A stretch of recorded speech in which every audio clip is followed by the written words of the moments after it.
सप्तरीको रूपनी गाउँपालिका दिनभरि तनावग्रस्त भएको छ। ट्रिपरको ठक्करले 12 वर्षीय बालिका रीता कुमारी यादवलाई किचेर मारेपछि रूपनी तनावग्रस्त बनेको हो। उनी कञ्छु नरप्रताप मावि स्कुलमा अध्ययनरत थिइन्।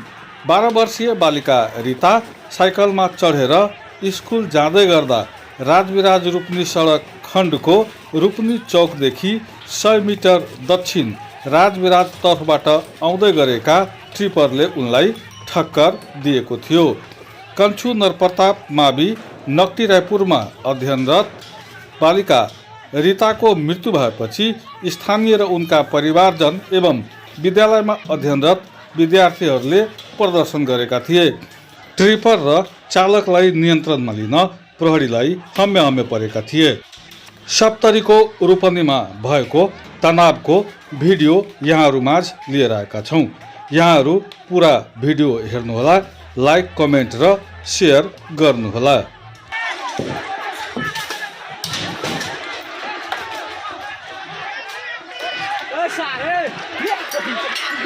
नहीं मारी ना अतः नहीं मारना, हम वीडियो करे छे। हाँ ना, नहीं मारना।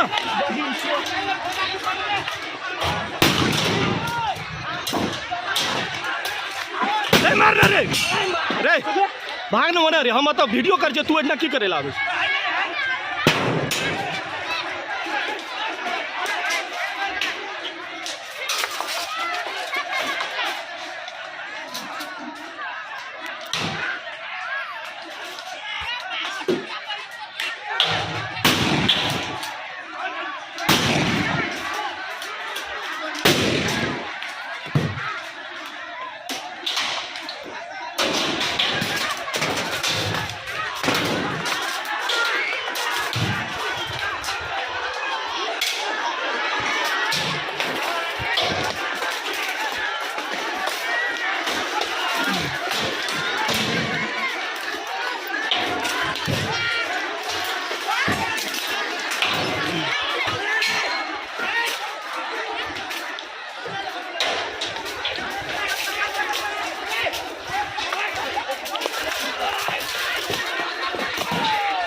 Saya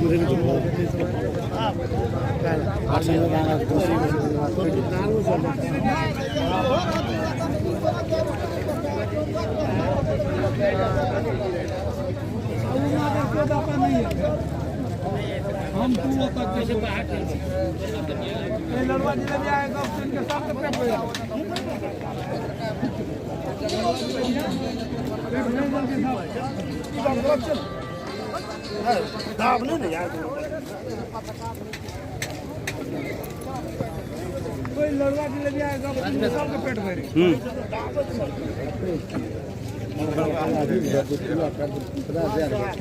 जमा 10 लाख टका लग